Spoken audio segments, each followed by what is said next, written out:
Senator John McCain is the presumptive Republican nominee for president. He has been to Iraq 8 times since the war began and has criticized Senator Obama for not spending enough time in that region. Senator McCain, good morning to you, sir. Thanks for joining us.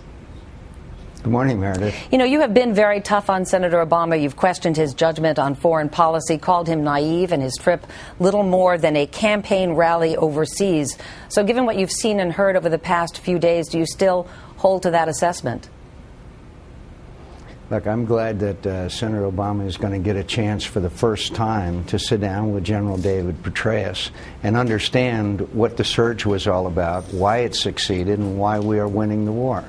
And that is because we carried out a strategy which has succeeded, and Senator Obama rallied against, voted against, and used his opposition to the surge as a way of gaining the nomination of his party. I hope he will have a chance to admit that he badly misjudged the situation and he was wrong when he said that the surge wouldn't work. Senator, you mentioned General, and we're winning the war. Senator, you mentioned General Petraeus. It's important that the American people know that that is the situation. I've mentioned General Petraeus, yes. Yeah, I'm bringing him up because he told the AP on Saturday that al-Qaeda may be shifting its base back to Afghanistan. And then on Sunday, Barack Obama reiterated his belief that Afghanistan is the central front in the war on terrorism. Do you agree with that, Senator?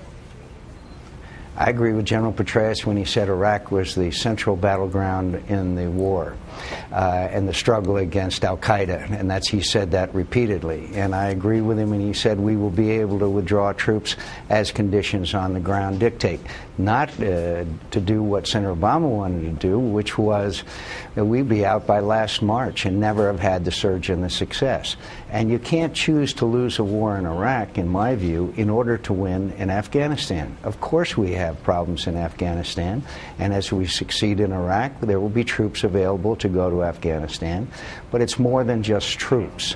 Senator Obama doesn't understand that it is a strategy, the same strategy that succeeded in Iraq, we will employ in Afghanistan, the one that he rejected and still does not accept the success of. Senator Obama's timetable of removing U.S. troops from Iraq within that 16-month period seemed to be given a thumbs up by the Iraqi prime minister when he called it the right time frame for withdrawal. He has backed off that somewhat, but the Iraqis have not stopped using the word timetable. So if the Iraqi government were to say, if you were president, we want a timetable for troops being removed, would you agree to that? I've been there too many times. I've met too many times with them, and I know what they want. They want it based on conditions, and of course they'd like to have us out. That's what happens when you win wars. You leave. We may have a residual presence there, as even Senator Obama has admitted, but the fact is that it should be that's the agreement between Prime Minister Maliki, the Iraqi government, and the United States is it will be based on conditions. This is a great success, but it's fragile and could be reversed very easily.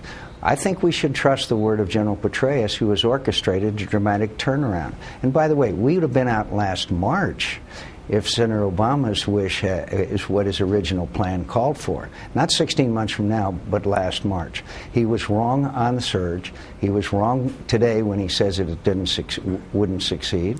And obviously we have challenges in Afghanistan, which will require more troops and more NATO participation. But we can win.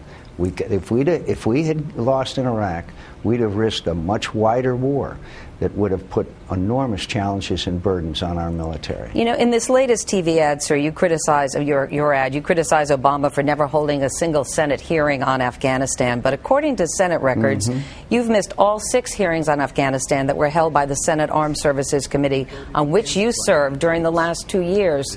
So where is your accountability? I've visited Iraq many times. I've had briefings, constant briefings. I have visited Afghanistan. I know the issues extremely well. And I'm not the chairman of a subcommittee that had the direct responsibility. But the fact is, I was right about the surge at the darkest times, when many people said that that would kill my ambitions for the presidency. I did it because I believed it was best for America. Senator Obama chose a path which was very wrong and is wrong today. And if we had done what he wanted to do, we would be facing enormous challenges in probably the risk of a much wider war. That's the real difference. You know, you said in a time of war, a commander-in-chief's job doesn't get a learning curve. But we're facing a crisis here domestically that a lot of people consider more significant in their lives right now than the war, and that is the economic crisis. You have admitted that your economic policy is a weakness for you. So do you deserve a learning curve to get up to speed?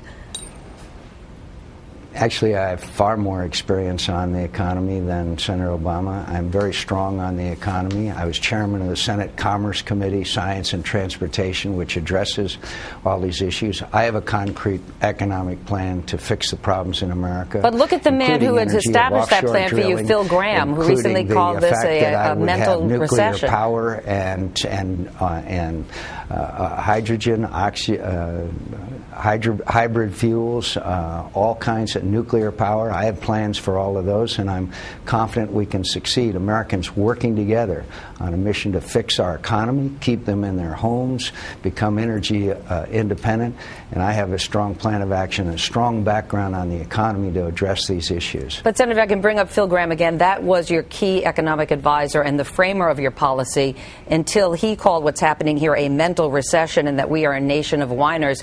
He has since stepped down, removed himself from your campaign. But do voters have a right to question your judgment because you said he was the strongest person you knew on economic issues? Should they be worried about your ability to lead us out of a recession?